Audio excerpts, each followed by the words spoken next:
அனைவருக்கும் வணக்கம். இன்னைக்கான அரசியல் அப்டேட்ல நம்ம பார்க்க போற ரொம்ப முக்கியமான ஒரு பரபரப்பான அரசியல் தகவல் என்ன அப்படின்னு பார்த்தீங்கன்னா, 20 சீட்டு பிளஸ் 2 ராஜ்யசபா அப்படின்னு திமுக அதிமுகவிடம் டிமாண்ட் வைத்திருக்காங்க தேமுதிக அப்படின்னு சொல்லலாங்க. ஸ்டாலின் இந்த டிமாண்டுக்கு கொடுத்த பதில் அப்படிங்கிறது மிகப்பெரிய அளவில் பரபரப்பை ஏற்படுத்தி வந்துட்டு இருக்கு அப்படின்னே கூட சொல்லலாம். இந்த விஷயத்தில் அதிமுக என்ன மாதிரியான முடிவுகளை எடுத்திருக்காங்க அப்படிங்கிறத பற்றி இது தொடர்பான பல்வேறு முக்கிய தகவலோடு இன்னும் பரபரப்பான அரசியல் அப்டேட்ஸை தொடர்ந்து தெரிந்து கொள்ள வீடியோவை ஸ்கிப் பண்ணாம கடைசி வரைக்கும் பாருங்க. வீடியோக்குள்ள போகிறதுக்கு முன்னாடி இது வரைக்கும் நீங்க நம்ம சேனலை சப்ஸ்கிரைப் பண்ணல அப்படின்னா உடனே சப்ஸ்கிரைப் பண்ணிக்கோங்க. அப்படியே பக்கத்தில் இருக்கக்கூடிய நோட்டிஃபிகேஷனுக்கான பெல் பட்டனையும் பிரஸ் பண்ணிக்கோங்க. சரி நேர்களே, வாங்க வீடியோக்குள்ள போகலாம். சட்டசபை தேர்தலில் திமுக மற்றும் அதிமுக ஆகிய இரு கட்சிகளிடமும் தங்களினுடைய டிமாண்ட் என்னவென்பது தேமுதிக கூறியிருக்கிறதா தகவல் கிடைச்சிருக்குங்க. இந்த கட்சியுடன் கூட்டணி என்பது ஜனவரியில் நடக்கக்கூடிய தேமுதிக மாநாட்டில் கூறவுள்ள பிரேமலதா விஜயகாந்த் இம்முறை கூடுதல் தொகுதிகளில் போட்டியிட வேண்டும் அப்படிங்கிறதுல தீவிரமாக இருக்கிறதாக தெரியுது.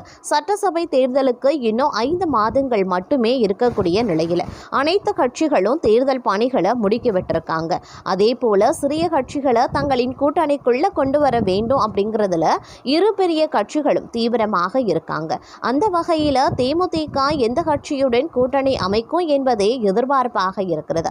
2 மாதங்களுக்கு முன்பாக திமுக கூட்டணி பிரேமலதா விஜயகாந்த் பக்கம் செல்வார் அப்படின்னு கூறப்பட்ட போது திடீரென அதிமுகவின் முக்கிய நிர்வாகிகளான KC வீரமணி சந்தித்தார்.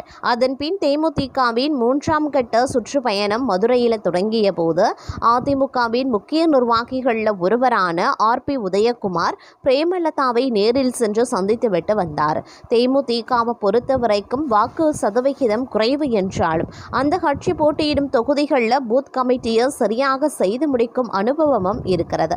நாடாளுமன்ற தேர்தலின் போது விருதுநகர் தொகுதியில் போட்டியிட்ட விஜய பிரபாகரனுக்கு கட்டமைப்பு ரீதியாக சிறப்பான பணிகளை செய்து முடித்திருந்தது தேமுதிக. இதன் காரணமாக கடைசி வரை விஜய பிரபாகரன் போட்டி கொடுத்திருந்தார்.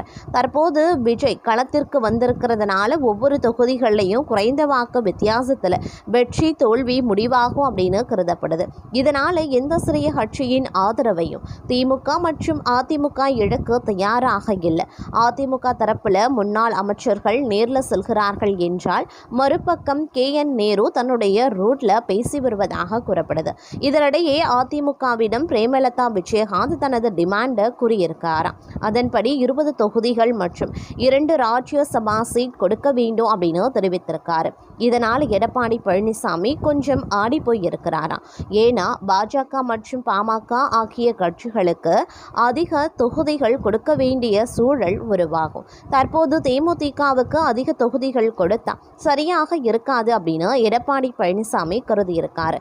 மறுபக்கம் திமுக தரப்புல 8 அல்லது 9 தொகுதிகள் வரைக்கும் ஒதுக்கலாம் அப்படின்னு ஒரு ராஜ்யசபா சீட் உறுதியாக கொடுக்கலாம் அப்படின்னு பதில் அளிக்கப்பட்டிருக்கிறது. இதனால பிரேமலதா விஜயகாந்த் என்ன முடிவு செய்ய போகிறாரு என்பது ஜனவரியில தான் தெரிய வரும் அப்படின்னும் சொல்லப்பட்டிருக்கிறதும் குறிப்பிடத்தக்க ஒரு விஷயம் அப்படின்னு கூட சொல்லலாங்க.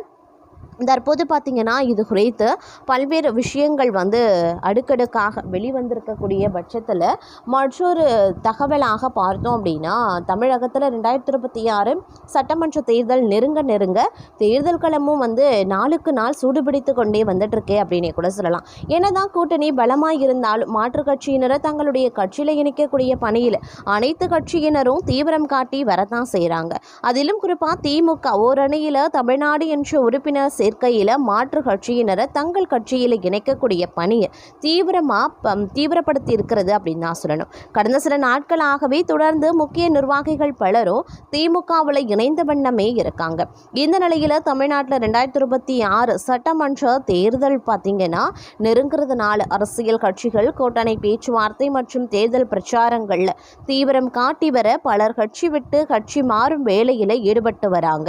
அதன்படி தற்போது நெல்லை கிழக்கு திமுக மாவட்ட பொறுப்பாளர் கிராம்வெல் முன்னிலையில் மாற்று கட்சியைச் சேர்ந்த 100க்கும் மேற்பட்டோர் திமுகவில் இணைந்திருக்கிறதும் குறிப்பிடத்தக்க ஒரு விஷயம். தொடர்ந்து திமுகவில் மாற்று கட்சியினர் ஐக்கியமாகி வருவது ஸ்டாலினுக்கு கூடுதல் பலம் கொடுத்திருக்கிறது அப்படின்னு தான் சொல்லணும். இந்த நிலையில் பார்த்தீங்க அப்படின்னா தேமுதிக கட்சி பிரேமலதா விஜயகாந்த் வந்து என்ன மாதிரியான கூட்டணி முடிவுகளை எடுக்க போகிறாரு அப்படின்ற எதிர்பார்ப்பு மேலும் எகிரி இருக்கிறது அப்படின்னே கூட சொல்லலாம். இது குறித்து தங்களுடைய கருத்துக்களை மறக்காம கமெண்ட் பாக்ஸில் பதிவு பண்ணுங்க. இது போன்ற ரொம்பவும் முக்கியமான பரபரப்பான அரசியல் அப்டேட்ஸை உடனுக்குடன் தெரிந்து பலன் பெற நம்ம சேனலை மறக்காம சப்ஸ்கிரைப் பண்ணிக்கோங்க.